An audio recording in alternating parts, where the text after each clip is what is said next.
This is a list of number of terms that we hear from different people in the insurance sector. Insurance, insured, assured, assurance, insurer, underwriter, then loss adjuster, third party administrator. We have seen all of them. Consideration, the premium as per the contract law, there has to be a consideration, offer, acceptance, consideration. Premium becomes the consideration. There has to be subject matter for insurance. Sum assured or insured, period of insurance, exclusions, conditions, warranties, claim, claimant, ex gratia payment, assigner, assigning, premium reserves, gross direct premium, expense or loss ratios, incurred claims ratios, IBNR, that is incurred but not reported, mortality and morbidity tables mainly used in the life sector, protection and indemnity clubs, just to name a few major ones. Different documentation also need to be looked into. Moment we say proposal form, it has a specific meaning in insurance. Policy form, endorsements, cover notes, certificates of insurance, premium receipts, renewal notice, claim forms, survey report, a number of them. We have seen some of them, rather a large number of them, but we'll have a look at some of them once again in a different angle, different perspective. Let us look at the proposal form, though this might have been covered by somebody else in the topic on principles of insurance. You will realize that all these topics, all the three subjects for licensure exam, there is some repetition in each of the courses, and they are on purpose. They are not only for the sake of emphasis, but they are also to maintain continuity and synthesizing the topics in an effective manner.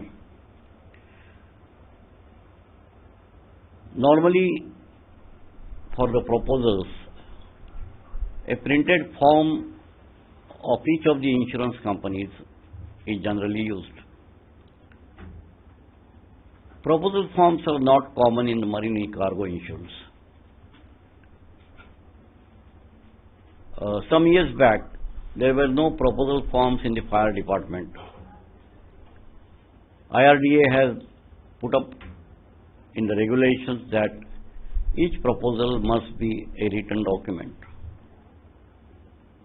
We have talked about representation, misrepresentation, declarations, misdeclarations, and proposal form is one of the most important area where the client, the insured, gives important information. Proposal form generally covers generic type of questions which may be common to different clients, like the name of the client, address of the client, and location of the premises to be covered, and so on and so forth, period of insurance. Whereas there will be specific questions to be asked depending on what is to be insured. Now, the printed proposal form normally takes care of all the generic information. Additional questionnaires look for specific information about different classes of clients, different classes of manufacturing, commercial or other activity, those facilities. So these questionnaires get added as a part of the proposal form, and both of them together form the basis for preparing a policy. Cover note. This is an interim document pending finalization of the policy wordings, policy form, and issue of the policy form. Sometimes a confirmatory letter is issued by insurance companies in place of a cover note that serves the purpose. Cover note is not a stamped document and hence cannot be admitted as evidence before a court of law. Motor insurance, where the third-party liability cover is compulsory, and it is also a must for each of the vehicle owner or the vehicle driver to carry the certificate of insurance along with him. So motor cover note has to incorporate a certificate and is valid for maximum of 60 days. That means the policy has to be issued within 60 days of issue of the cover note. This is something which has come in the regulations long time back when things were not computerized. Today with computerization and the progress made by insurance companies in making use of data processing technology, IT, this becomes a very long period. There are practically a large number of cases where policies are issued within 24, 36, 72 hours. It doesn't need 60 days. Cover note is generally used in motor and marine insurances. Under Motor Vehicles Act, which is normally the abbreviated wordings are MV Act, certificate of insurance is compulsory. Motor certificate should give details of insurance. Marine insurance, the certificate of insurance is not compulsory. However, it is many times issued in lieu of the actual policy document. Let us come now to the policy form. Policy is the evidence of contract. It has to be stamped as per Indian Stamps Act. It contains different sections, different titles for different paragraphs. The broad heading under which the policy contents are divided are the heading of the policy, preamble or the recital clause, operative or insuring clause, schedule, conditions. Then there are endorsements to be passed on the policy, warranties and conditions. These are two types, express and implied. Attestation clause, there is a clause for signature, so on and so forth. What does the heading talk of? The heading includes insurer's name and address of the head office. The preamble or the recital clause, it introduces or recites parties to the contract, makes reference to proposal and declaration, and it mentions the premium paid. All of you may recall that the policy wording says the so and so insured having made a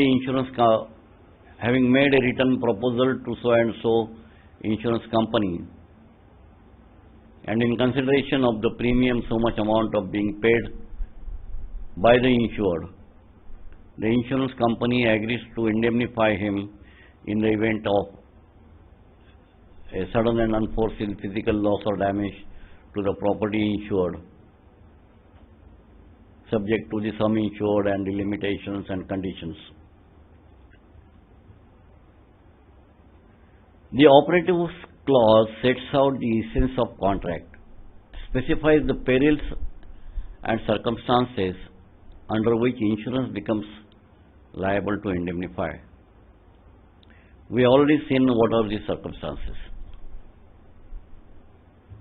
We have seen that it not only says perils, it says when the property, say machinery breakdown, it says when the property is at work or at rest or being dismantled for the purpose of overhauling or maintenance at so and so location.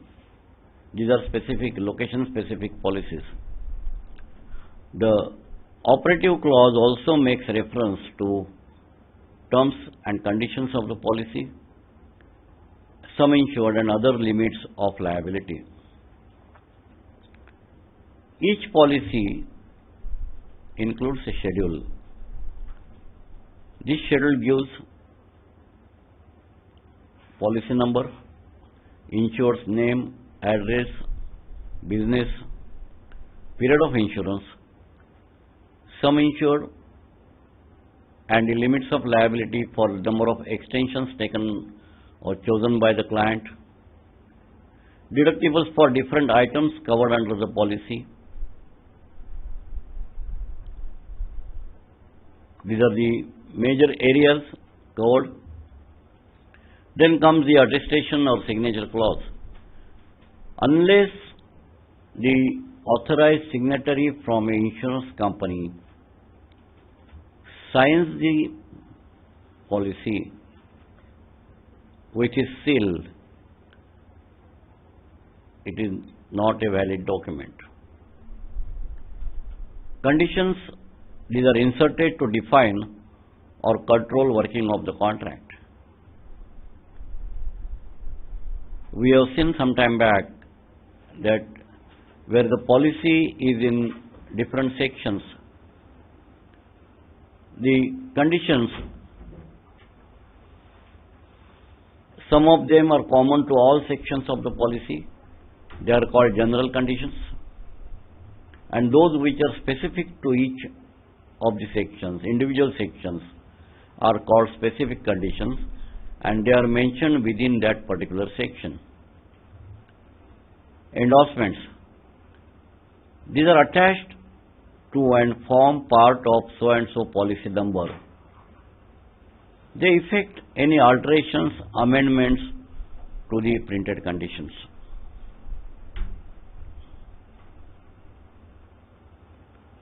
Let us have a look now at conditions and warranties. We come across three types of conditions: conditions precedent to the contract, subsequent to the contract, and precedent to liability. We will see what these are. Then comes the warranties. These relate to promise by and large by the insured not to do certain things, basically not to increase the hazard than what it was at the time of commencement of insurance or acceptance of the proposal by the insured by the insurance company.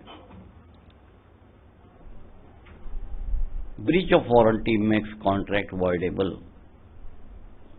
In practice, insurers treat this breach as non-standard. If the breach is of purely technical nature, the settlement is done as a non-standard claim.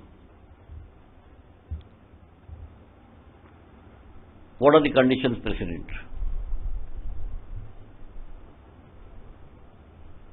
If the insured does not declare all important material facts, we have seen earlier when we talked of utmost good faith and those type of principles, that what is a material fact? A fact which is important for the underwriter in deciding whether to accept the proposal or not, and if to accept, with what rates, terms and conditions. So if there is a breach of such conditions, the insurer can avoid the policy from commencement. These are conditions precedent. Subsequent conditions or conditions subsequent. Notify alterations in risk during currency of the policy. If this is not done, insurers can avoid the policy from the date of such alterations after inception. Then the important one, condition precedent to liability. What can this be? When there is an accident, there is a loss, there is a claim, the intimation to the insurance companies has to be in a prescribed time frame by a specified mode of communication. If it is not given to the insurers within the time, it may prevent from recovering a particular loss, this breach. It can prevent the insured from recovering this particular loss from the insurance company. What does it mean? That it will prejudice this particular loss. Insurance company may not honor this because this time frame given for intimation is extremely important for the purpose of taking loss minimization measures, appointing surveyors, loss adjusters. Wherever loss of profits or business interruption insurances are involved in conjunction with the basic property covers, time is of essence to take corrective measures. So in this case of such a non-performance of the requirement, that particular claims get affected, whole policy does not become void or voidable. Conditions like the warranties or this precedent, subsequent and liabilities. The conditions are express or implied. What are express conditions? Express conditions are those which are inserted in the policy and are necessary to regulate the contract. Some of them merely re-emphasize the legal principles. Implied conditions. What is implied? It is understood that this will be followed. Implied under common law, these are the implied conditions. As an example, let us look at a few of them. Good faith. There has to be insurable interest. The subject matter exists. Subject matter can be identified, identification of subject matter. These are understood. We don't have to specifically mention that the parties will have to exercise good faith. The insured will have an insurable interest. That goes without saying.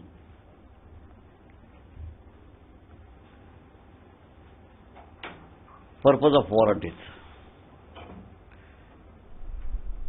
Having accepted a proposal, an insurer would like to ensure that the risk remains same as at inception and throughout the duration of the policy. And that is where you will find that policy says that if there are any material changes in the risk, the insured is expected, obliged to inform the insurance companies and wherever necessary, get an endorsement passed with subject to additional premium wherever applicable. The insurer should also be protected against introduction of some features or some elements which may increase the risk which he accepted in the beginning. I think I mentioned some time back that insurance is not charity. Many times people carry a misconception that because the insurance policy is taken, a premium is paid, any and every accident has to be paid by the insurance company. No. Please remember the principles that insurance mechanism works on a pool basis. The insurance company collects premium from a number of people, large number of people exposed to similar risks, and out of this premium collected from, or the funds collected from the large number of people, it makes good the losses of those unfortunate few who suffer. Never should we forget these principles. And that is where we have to make sure that the insurers also deal with fairness and equity.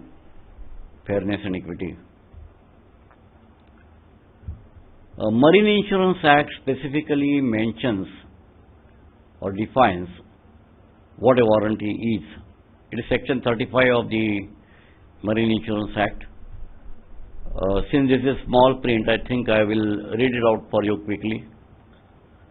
A warranty means a promissory warranty, that is to say, a warranty by which the assured undertakes that some particular things shall or shall not be done, or that some conditions shall be fulfilled, or whereby he affirms or negatives the existence of a particular state of facts. A warranty may be express or implied. A warranty as defined above is a condition which must be exactly complied with. Then, subject to any express provision in the policy, the insurer is discharged from liability as from the date of the breach of the warranty, but without prejudice to any liability incurred by him before that date. See, this is all legal language. But it clearly spells out that the risk as accepted originally should not be increased. Thus, it becomes a condition precedent to the warranty, a condition precedent to the contract. If it is broken, the policy becomes voidable at the option of the insurer. Let us now look at the distinction between warranty and condition. In ordinary common law, commercial law, breach of condition affects validity of a contract, and aggrieved party is entitled to repudiate the contract. Breach of warranty does not affect the contract, but gives the aggrieved party a right to a damages. Breach of both a warranty and a condition gives the right to the insurers to repudiate the contract ab initio, that is from the beginning or from the inception or from the date of breach.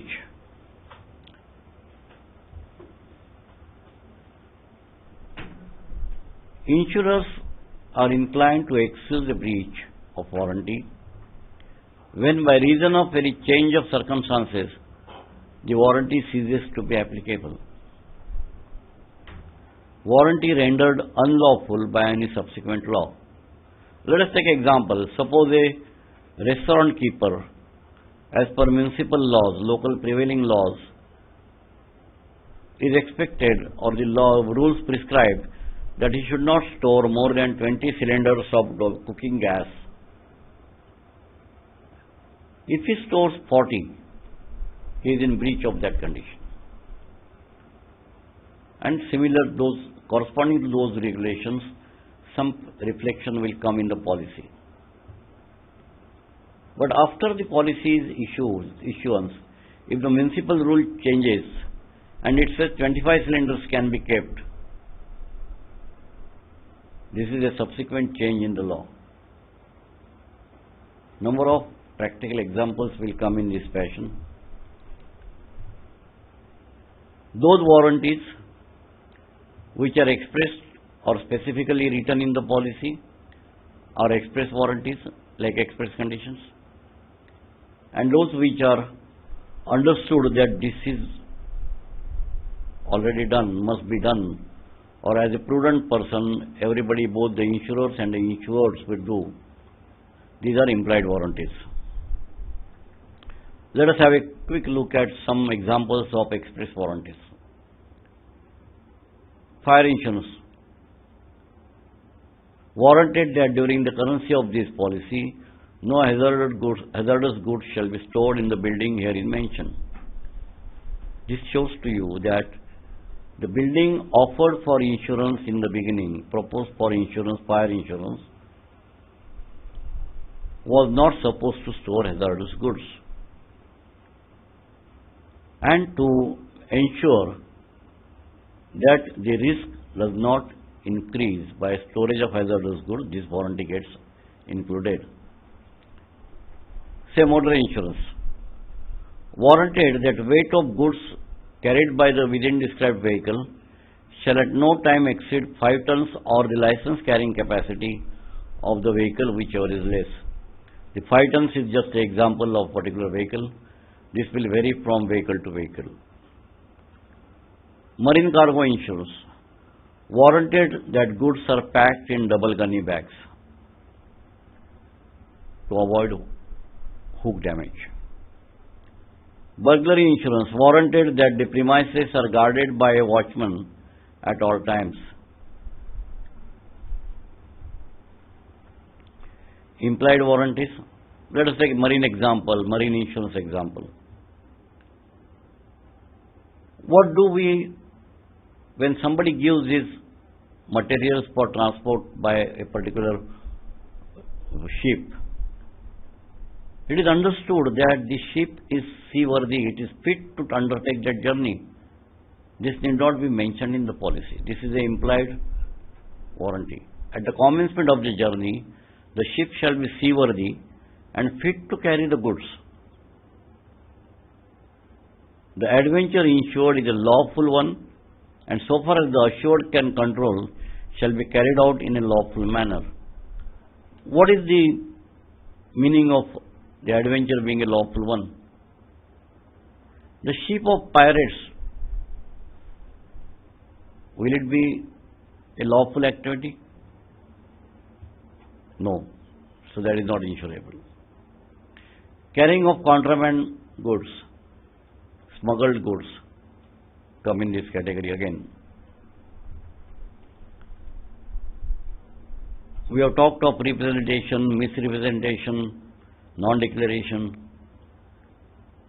Warranty has to be strictly and literally complied with. Representation need not be literally true, but only substantially correct. Let us take an example of this representation. If we say that, say, take a fire insurance example. Location of the property or address of the property. Say this building of Insurance Institute of India. If somebody forgets to write the plot number, but says that the building belonging to Insurance Institute of India, situated at Bandra Kurla complex, adjoining the American consulate, in that case, the description is sufficient to describe the property. Just merely non-mention of the plot number will not be held against the insured. Warranty of breach of warranty makes a contract voidable. In a representation, a contract is voidable only if that particular representation is material to the risk. Warranty must be included in the policy. Representations may not. Endorsements. We have all seen that these are used to make alterations in the policy, either at the time of issue or subsequently.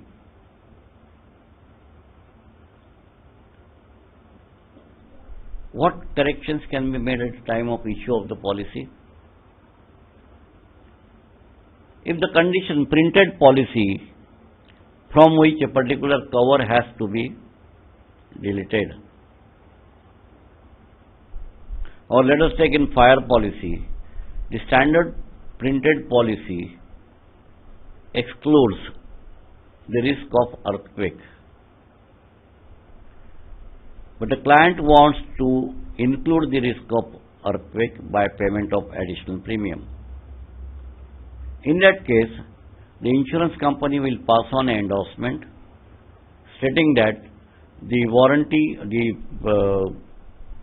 by this endorsement, this risk of earthquake is covered. That means the printed item gets cancelled. Certain conditions or warranties also may be incorporated by endorsements. Somewhere in big complexes where they use hazardous goods, it is a part of the process. Say somebody has to use petrol or use diesel, which are flammable. Then the insurance policy may have a condition saying that not more than a day's stock will be kept within the factory, or not more than 3 days stock will be kept within the factory, and similar way. If any alteration in the risk or sum insured takes place during the currency of the policy, that is mid-term, it can be effected in the policy by way of an endorsement. What can be the mid-term changes? Change in the risk itself. Say, I can give an example of a radio manufacturing company in Mumbai some years back. They were manufacturing transistor radios. The demand for transistor radios, as it reduced, they shifted in one of the shades their business from assembly of radios to manufacturing printed circuit boards. This is total change in the exposure coming out of that particular shade. This is a material change, and this was not informed to the insurance company concerned. There was a fire, and the total scenario is something different than what the insurance company has issued policy for. All of you will agree that this is not a admissible claim. Does it mean that the client should not carry out any changes? No. What is being said here is that all such changes being made must be informed to the insurance company in time, and wherever appropriate, suitable endorsement may be passed to effect these changes. It may also happen that sometimes the insurance company may ask for adjustment of premium plus minus.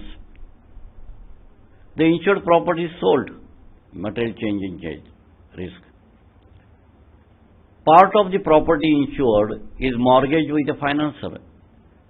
It always happens when somebody has to raise a working capital, some of the stocks are hypothecated to a particular bank, and only those stocks are, say, included in the policy wording, the changes included in the policy wording by saying that stocks hypothecated to the bank so and so at this and this location. Increase or decrease in the hazard. Sale of insured property, it has come again. Transfer of insured property. Policy adjustment on expiry. So there are some policies which are declaration policies, or say in the engineering department construction policies, where initial estimates of the sum insured get adjusted based on declarations at the end of the period.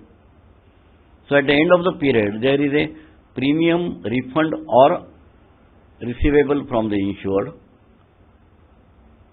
Now, unless this is effected by an endorsement, it cannot be accorded in the books of accounts.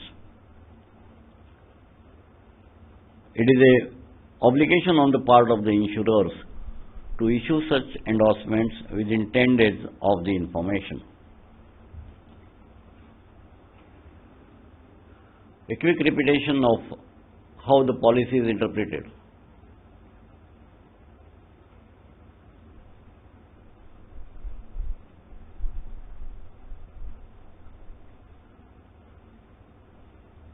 Basically, the policy is drafted by the insurance company. So any court of law will interpret it to the benefit of the other party, that is the insured.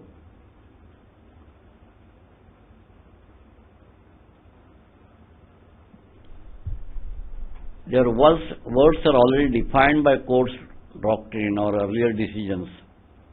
Those words will carry precedent. That means the same meaning will attach to those words.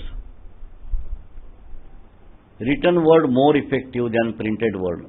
The ordinary grammar will be used. See, what is the purpose of this? Say policy draft document is printed on which an endorsement is passed. The endorsement may be typed or in today's conditions may be printed on a printer attached to a computer. So what is the latest on this policy is the endorsement. So what is in the endorsement will carry more weightage, will be given preference. But if there is a handwritten correction on the endorsement, it can happen. Say you print, somebody talks of rupees 1 million, and instead of printing rupees 10 lakhs, somebody prints rupees 1 lakh. 1 zero is added, and somebody's countersigns, puts a stamp and makes it valid. So what is written in hand is more important, gets first preference, then what is typed, then what is printed. We have heard of renewal notice. See, these are important terms in the whole game of conducting business of insurance. There is no obligation by law on any of the insurance companies to issue renewal notice. But as a matter of prudence, the insurance company normally give about a month's notice for renewal of the policies to the insured, ask for some changes, if at all, in the renewals.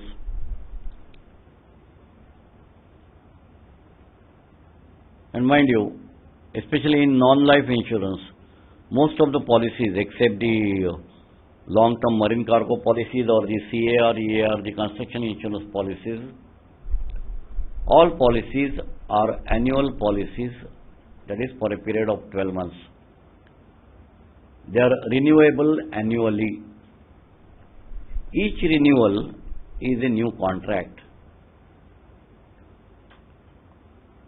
Where there are major changes in the risk itself, it may require for a fresh proposal. Again, for renewal also, the cover starts only on payment of premium. That is Section 64 VB of Insurance Act 1938. Claim form. This is to be filled up by the insured for giving specific information to the insurers after notification of the loss. All of you may remember that the claim form is issued by the insurance company with these words, without prejudice. Just to remind you of this, what does these words without prejudice say? They are meant to indicate to the insured that issue of a proposal for the claim form by the insurance company does not mean admission of liability under the policy. Claim form is just an instrument to collect information related to a particular claim from the client. Different claim forms obviously are for different classes of insurance. It will contain basic information about the loss, what happened, when it happened, how it happened, who witnessed it, what are the amount of estimate. In marine cargo, normally the claim forms are not used.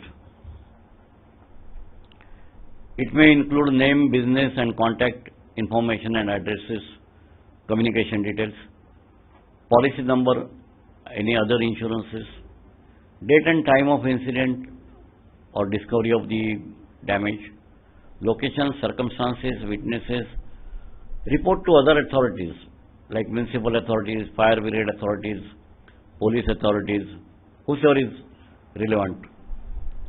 Information on items lost or damaged, and a declaration stating that all information given is true.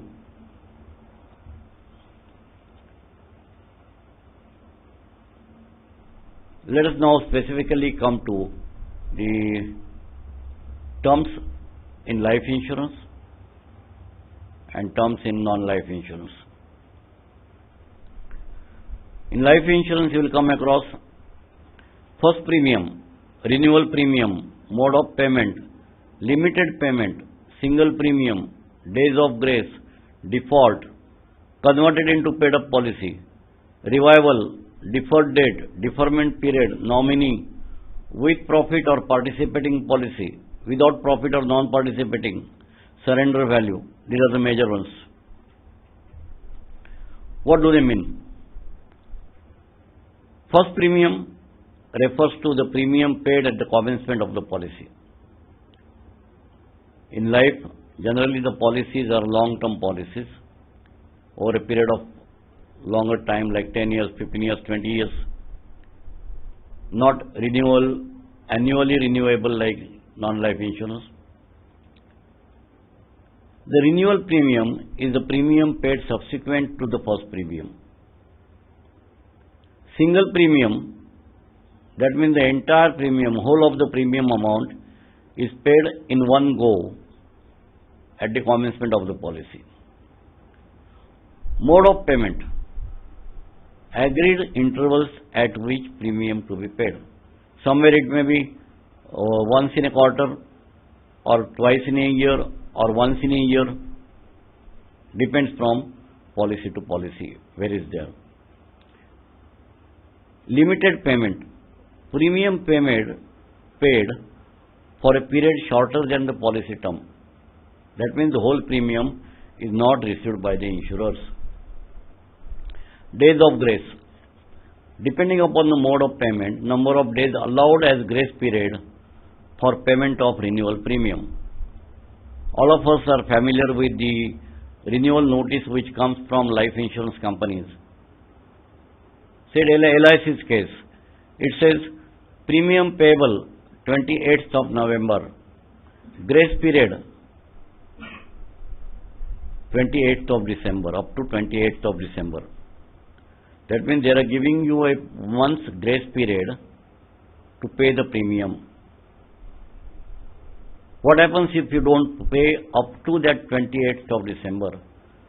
That means the insured who does not pay is in default and the policy lapses.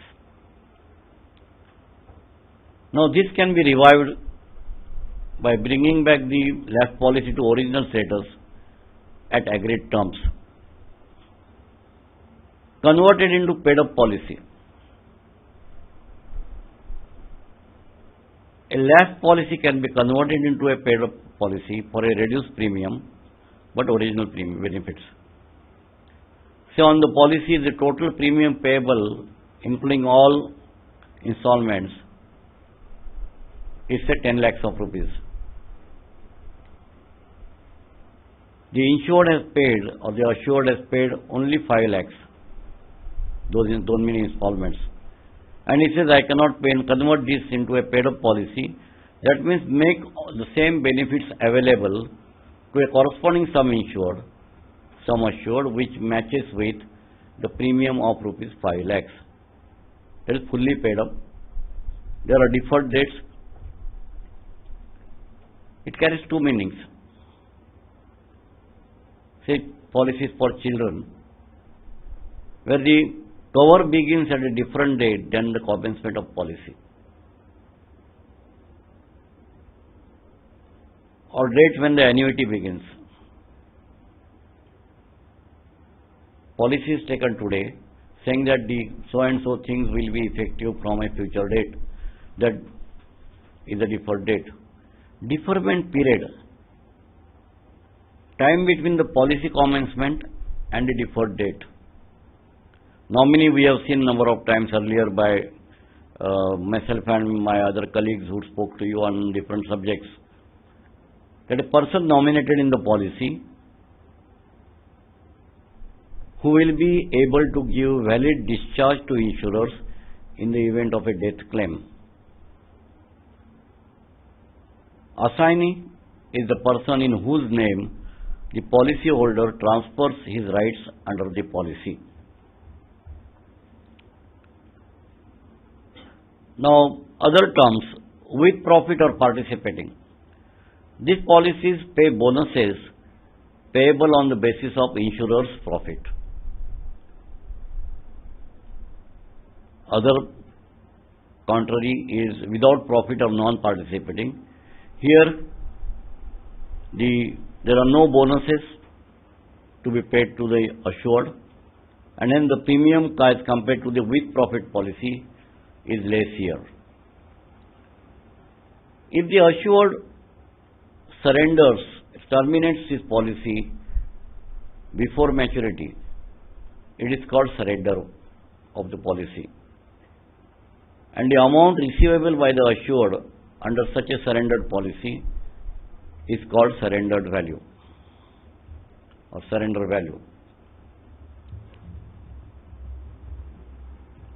Now let us come to some terms in non-life insurance. Cover note, certificate of insurance, bonus malus, excess, deductible, franchise, valued policies, agreed value policies or admitted policies, full value policies, first loss policies, floater policies, declaration policies. Remember one thing here, that the life insurance sector deals with primarily one subject matter, that is human life, whereas the non-life sector deals with a large variety of things which are used by commerce, industry and humans, individuals. Property, that is assets, profits, liabilities and people. People, property, profits and liability, 3 P's and 1 L. In old days we used to call them 3 M's and 1 L, main material money and liability, that is legal liability. Now given this scenario, the number of products issued in non-life insurance are much larger in number. If I mistake not, they may run in about 200 different types of policies being issued by companies in the non-life section today. In marine section, there are specific policy, open policy, increased value policy, duty insurance, time or voyage policies, institute cargo clauses. They are in short written as ICCAVC clauses or ICC time clauses, partial or total loss, constructive total loss, average clause, general average, particular average, salvage, replacement. Let us look at few important among them. Today, the bonus malus system may be prevailing only in motor insurance. Old days, when I say old days, I am talking of somewhere in 70s and 80s. This was prevalent in other property classes of insurance also. What is a bonus? It is a discount or reduction in premium allowed at renewal in view of no claims or low claims in previous policy years. When I say previous policy years, the insurers used to have their own style of either considering experience of 3 years or 5 years or 7 years. Here we have used two words, no claims or low claims. No claim bonus means there were no claims at all, claims ratio is nil. When we say low claims, it relates to claim within an agreed percentage, say 20% or 30%. Malus is opposite of bonus.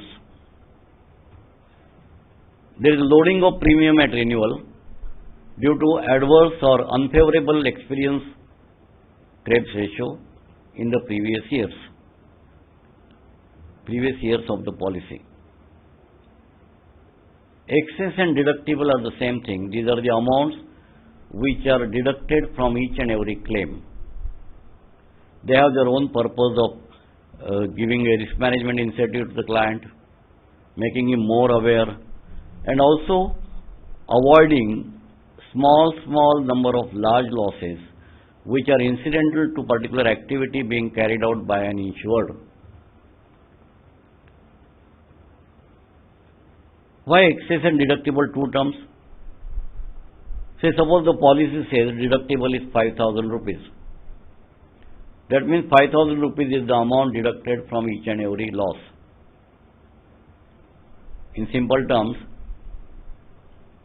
no loss will be paid up to 5,000 at all. Anything above rupees 5,000 will be paid after deducting 5,000. When we talk of excess, somebody else expresses the deductible in a different style and he says, I will pay only in excess of rupees 5,000. That means he will not pay up to 5,000 and whatever is in excess of 5,000, that amount only will he pay. So both the things are same. But there was something else which is not practiced today but was in practice some years back, is the franchise. Franchise worked as a deductible up to the specified amount. Say rupees 5,000 is the franchise. Any loss up to rupees 5,000 will not be paid at all. But if the loss exceeds 5,000, say it is 5,001 rupees, then there is no deduction made. Entire 5,001 rupees will be paid. Average. All of you must have heard the condition of average, or also called as underinsurance. If the property insured is insured for a smaller value than it should have been, the condition of average applies, that the claim is also paid in the same proportion as the insured value bears with the insurable, what should have been insured, that value. Say if 100 rupees property is insured for 80 rupees, that means the insurer has received premium only 80% of what he should have. He will only also pay losses on that property up to 80% only. Valued or agreed value or admitted value policy. This by and large relate to those items where it is not possible to ascertain the exact value of items, like say manuscripts, paintings. In such cases, insurers do cover these type of items on agreed values. When we say full value policy, that is the sum insured represents new replacement value of the property on the date of taking insurance. First loss policy does not get guided by the full value of the property, but it sets a loss of limit. So limit of liability of the insured is set at a value less than the full value. Declaration, floater declaration, reinstatement, these words and this type of policies you will generally find in the fire department. Where does the declaration situation surfaces? If somebody stores stocks of certain goods in a warehouse and these stocks undergo substantial fluctuations, how will you insure it? In this situation, the insured is allowed to make declaration of the stocks stored. How frequently can he declare? That can be an agreed interval, 1 month or 2 months or 3 weeks, 4 weeks, whatever. So the premium collected at the inception is a provisional premium and it is adjustable at the end of the period. This is the situation of one warehouse where the value of the stocks keep on fluctuating. In practice, you may get some clients who have multiple locations, warehouses. Their stocks are located at multiple locations. This can be covered under a floater policy for a single sum insured. That means this sum insured floats across different locations. Now, such multiple locations, the value of stocks may also fluctuate. There comes in place the floater declaration policy, which is a combination of the concept of floater and declaration. In fire, there is a reinstatement value policy, RIV, where the reinstatement policy, the sum insured is on reinstatement value, no depreciation is deducted. This generally applies to all assets like buildings, machinery, furniture, fixtures, but not to the stocks. Stocks are on agreed value. If we talk of marine insurance, there is a specific policy. This policy relates to a single consignment covered for single transit. There is an open policy.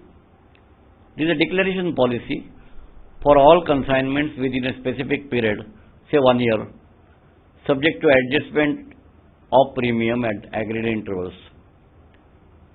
Increased value policy. This covers increase in value of goods due to increase in market value of goods at destination.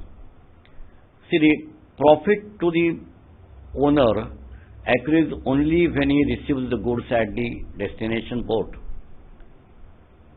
So that attaches only at the destination port. The port from which it was dispatched, the value was different. So this increase in value is covered under such policies.